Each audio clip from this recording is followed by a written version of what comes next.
السلام علیکم ورحمۃ اللہ وبرکاتہ۔ الحمدللہ والصلاة والسلام علی رسول اللہ وعلی آلہ واصحابہ ومن والہ۔ اعوذ باللہ من الشیطان الرجیم، بسم اللہ الرحمن الرحیم۔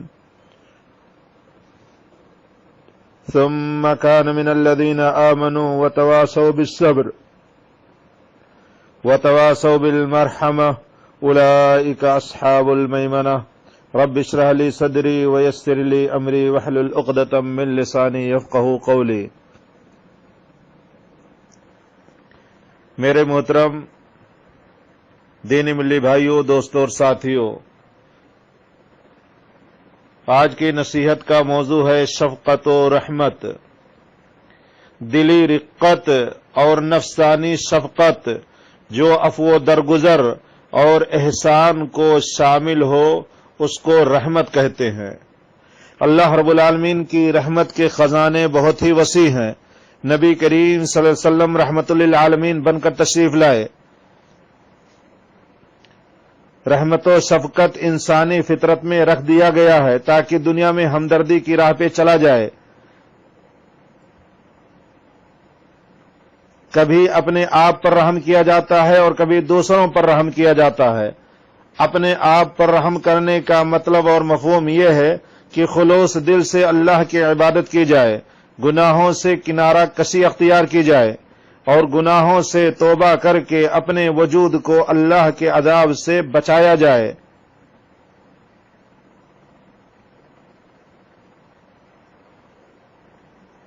دوسروں پر رحم کرنے کا مفہوم یہ ہے کہ لغزش والے سے درگزر کیا جائے، گنہگار کو معاف کر دیا جائے، عاجز اور بے بس کی مدد کی جائے، کمزور کے ساتھ تعاون کیا جائے، بھوکے کو کھانا کھلایا جائے، ننگے کو لباس مہیا کیا جائے، مریض اور بیمار کو علاج کی سہولت مہیا کی جائے، دکھ اور غم میں ساتھ دیا جائے۔ مسلمان رحمدل ہوتا ہے مسلمان رحمدل ہوتا ہے اور شفقت و رحمت کرنا اس کی عادت ہے۔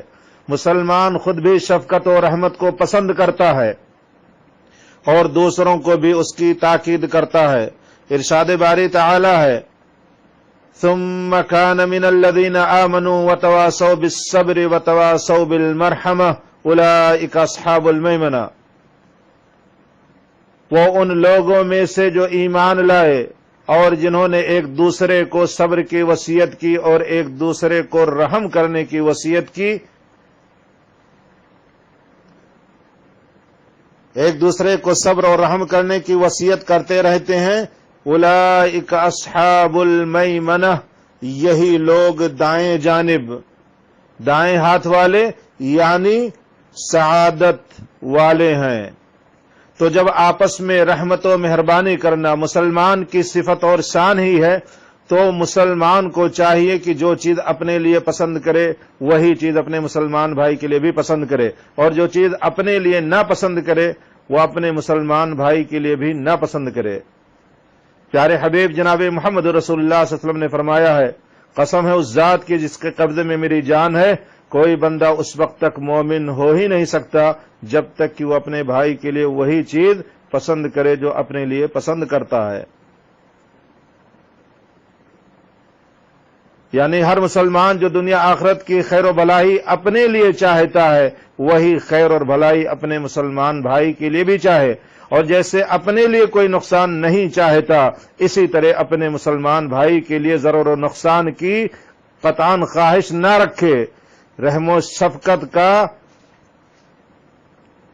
شفقت کے تعلق سے اللہ رب العالمین نے اور پیارے حبیب صلی اللہ علیہ وسلم نے بڑی تاکید کی ہے اور بڑی ترغیب دلائی ہے۔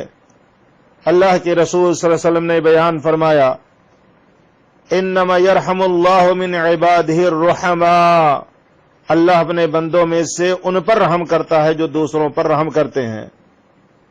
معلوم یہ ہوا کہ اگر ہم دوسروں کے ساتھ شفقت و رحمت سے پیش آئیں گے، اللہ کی رحمت ہمارے ساتھ شامل حال ہوگی۔ دوسری حدیث کے اندر اللہ کے رسول صلی اللہ علیہ وسلم نے فرمایا ارحموا من فی الارض یرحمکم من فی السماء، تم زمین والوں پر رحم کرو، آسمان والا تم پر رحم کرے گا۔ اگر ہم دوسروں کے اوپر شفقت و رحمت سے پیش آئیں گے، دوسروں کا خیال رکھیں گے، دوسروں کی ضرورت کو پوری کریں گے، شفقت اور ہمدردی کا اظہار کریں گے، عرش والا ہمارے ساتھ رحم و کرم کرے گا۔ اور اگر ہم دوسروں کے ساتھ رحم و کرم نہیں کریں گے، اللہ تو ہمارے اوپر بھی کوئی رحم و کرم نہیں کرے گا۔ اللہ کے رسول صلی اللہ علیہ وسلم نے فرمایا من لا یرحم لا یرحم، جو رحم نہیں کرتا اس پر رحم نہیں کیا جاتا۔ معلوم یہ ہوا کہ شفقت و رحمت کا، محبت کا تقاضا یہ ہے اور مظاہرہ یہ ہے کہ مسلمان کو چاہیے کہ ایک دوسرے کے اوپر رحم کریں، شفقت و محبت کے ساتھ پیش آئیں۔ کوئی مسلمان کسی مسلمان کو اپنے ہاتھ اور زبان سے اذیت و تکلیف نہ پہنچائے۔ نبی کریم صلی اللہ علیہ وسلم نے فرمایا ہے کہ مسلمان وہ ہے جس کی زبان اور ہاتھ سے مسلمان محفوظ رہیں، یعنی کامل مسلمان وہ مومن ہے جو کسی مسلمان کی غیبت نہ کرے، گالی نہ دے، طعنہ و چغلی نہ کرے، زبان سے محفوظ رکھنا ہوا، اور نہ کسی کو مارے پیٹے اور نہ اس کے خلاف کچھ تحریر کرے، یہ ہاتھ سے محفوظ رکھنا ہوا۔ پیارے حبیب صلی اللہ علیہ وسلم نے بیان فرمایا ہے کہ مسلمانوں کی، مومنوں کی آپس میں رحمت، محبت، شفقت کی مثال یہ ہے کہ ایک دوسرے پر رحم اور نرمی کرنے میں ایمانداروں کی مثال ایک جسم کی ہے کہ اگر اس کا ایک عضو بیمار ہو جائے تو دوسرا جسم بیماری تو سارا جسم، اگر اس کا ایک عضو بیمار ہو جائے تو سارا جسم بیداری اور بخار محسوس کرتا ہے۔ آئیے رحمت و شفقت کے اور محبت اور ہمدردی کے چند نمونے سنتے ہیں۔ امام بخاری رحمہ اللہ نے اپنی صحیح سند سے بیان کیا ہے، راوی حضرت انس رضی اللہ تعالیٰ عنہ ہے، وہ بیان کرتے ہیں کہ نبی کریم صلی اللہ علیہ وسلم اپنے فرزند حضرت ابراہیم رضی اللہ تعالیٰ عنہ کو دیکھنے کے لیے آئے۔ جاکنی کا وقت تھا، آپ کی آنکھوں سے آنسو بہنے لگے۔ عبد الرحمن بن عوف نے عرض کیا کہ اللہ کے رسول صلی اللہ علیہ وسلم آپ بھی آنسو بہاتے ہیں؟ آپ صلی اللہ علیہ وسلم نے فرمایا ابن عوف یہ رحمت ہے۔ پھر فرمایا آنکھ آنسو بہاتی ہے، دل غمگین ہے، اور ہم وہی کہیں گے جس پر ہمارا رب راضی ہوتا ہے، اور اے ابراہیم ہم تیرے جدا ہونے پر بہت غمگین ہیں۔ غور کیجئے میرے بھائیو، نبی کریم صلی اللہ علیہ وسلم کا اپنے فرزند کو دیکھنے جانا، جبکہ وہ دودھ پلانے والی کے پاس تھے، حضرت ابراہیم کو بوسہ دینا اور چومنا، اور پھر جاکنی کی حالت میں ان کی عیادت کے لیے دوبارہ جانا اور غم کے آنسو بہانا، یہ سب کچھ دل میں موجدن رحمت کا مظہر تھا۔ اسی طریقے سے حیوان کے ساتھ انسان کو تو مسلمان ہے، انسانوں کو چھوڑیے، غیروں کے ساتھ، حیوانوں کے ساتھ بھی شفقت و رحمت سے پیش آنا مغفرت کا سبب ہے۔ ہمدردی حیوانوں کے ساتھ بھی کرنا یہ اجر و ثواب کا بہت بڑا ذریعہ ہے۔ پیارے حبیب صلی اللہ علیہ وسلم نے بیان فرمایا کہ ایک شخص کو سخت پیاس لگی ہوئی تھی، وہ کنویں میں نیچے اترا اور پانی پیا، باہر نکلا تو ایک کتا دیکھا جو پیاس کی وجہ سے ہانپ رہا تھا اور گیلی مٹی کھانے کی کوشش کر رہا تھا۔ اس نے دل میں سوچا کہ یہ بھی میری طرح پیاسا ہے، تو اس نے پانی سے اپنا موزہ بھرا، منہ سے پکڑا اور کنویں سے باہر آ کر کتے کو پانی پلایا۔ اللہ رب العالمین کو اس کا یہ فعل اس قدر پسند آیا کہ اللہ رب العالمین اس کی مغفرت فرما دی۔ لوگوں نے کہا یا رسول اللہ جانوروں کے ساتھ بھی ہمدردی میں اجر و ثواب ہے؟ تو نبی کریم صلی اللہ علیہ وسلم نے بیان فرمایا ہر زندہ جگر والی چیز کے ساتھ حسن سلوک کرنے میں اللہ رب العالمین کے ہاں اللہ رب العالمین کی ہاں اجر اور ثواب ہے۔ تصور کیجئے میرے بھائیو، یہ ایک مسلمان کے ساتھ معاملہ نہیں ہے، ایک جنرل انسان کے ساتھ معاملہ نہیں ہے، بلکہ ایک حیوان کتے کے ساتھ رحمت و شفقت اور رحم دلی کے ساتھ پانی پلانے کی سبب سے اس کی مغفرت ہو جاتی ہے۔ اس کے برعکس دوسری روایت حضرت ابو ہریرہ رضی اللہ تعالیٰ عنہ سے کہ نبی کریم صلی اللہ علیہ وسلم نے بیان فرمایا کہ ایک عورت کو صرف اسی لیے عذاب ہوا کہ اس نے بلی کو باندھ رکھا تھا، جس کی وجہ سے وہ بھوکی پیاسی مر گئی۔ اس نے بلی کو باندھ رکھا تھا، نہ کھانا دیتی تھی، نہ پانی پلاتی تھی، نہ اس کو چھوڑتی تھی کہ وہ خود جا کر زمینی جانور کو کھا کر کے گزارا کر لیتی، بلکہ اس کو ہر طرح سے باندھ رکھا تھا اور یہاں تک کہ وہ تڑپ تڑپ کر کے مر گئی۔ اس عورت کی سخت دلی اور رحمت کے